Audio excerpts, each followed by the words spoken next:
I've seen a ton of people rush to the cheapest 5-speaker bundle on Amazon, only to end up with tinny highs, a sub that just clicks, and a whole lot of frustration when the movie night vibe falls flat. It's that moment of buyer's remorse. You've spent a few $100s, set everything up, and the soundtrack of the latest blockbuster sounds more like a phone speaker than an immersive theater.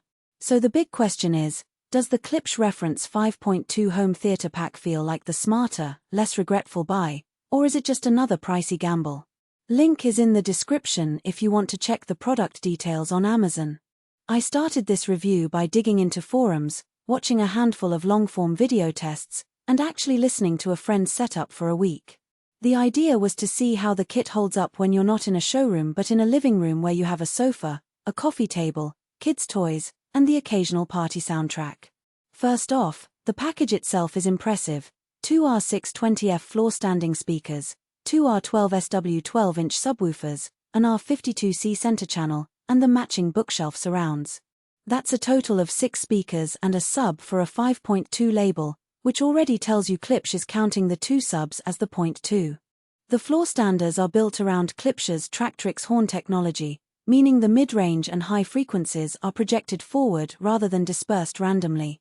In practice, that translates to a more direct, detailed soundstage. When you sit within the sweet spot, you'll notice dialogue staying crisp even during a fast-paced action sequence, and the music in a drama feels less like it's coming from the walls and more like it's hanging in the air. The subwoofers are where the real punch comes in. Each 12-inch driver is rated at 200 watts RMS, combined 400 watts, and they use a bass reflex design with rear-firing Tractrix ports. In a typical 12 by 14-foot living room, you'll feel the low-end thump without the distortion that cheap 8-inch subs often produce.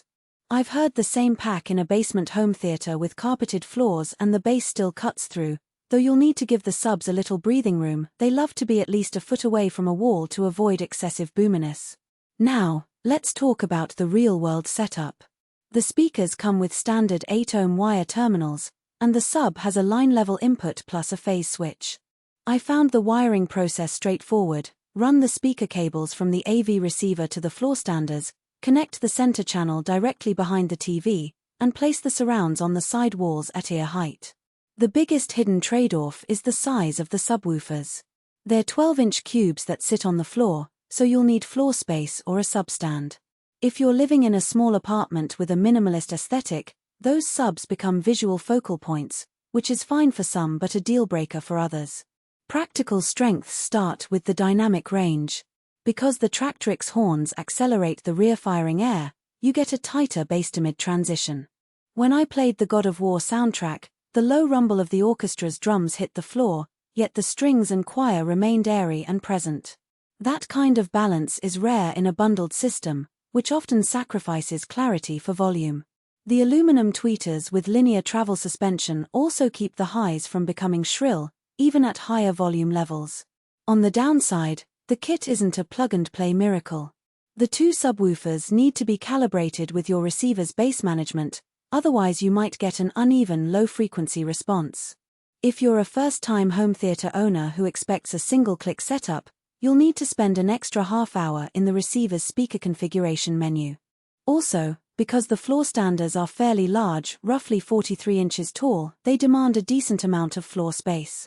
If your seating arrangement is tight, you might have to angle them sharply, which can affect the intended dispersion pattern and reduce that precise front-center imaging. Who should buy this pack? If you already own a decent AV receiver that supports a 5.2 layout, have a medium-sized room, about 150,300 square feet, and want a system that can handle both movie explosions and music without immediately upgrading, this is a solid choice. The combination of 2 subs gives you that cinema-level impact, while the horn-loaded floor standers and center channel keep dialogue intelligible, a big plus for binge-watching series where you can't keep cranking the volume up. It's also a good fit for gamers who want that tactile feedback in shooters without drowning out the subtle environmental cues.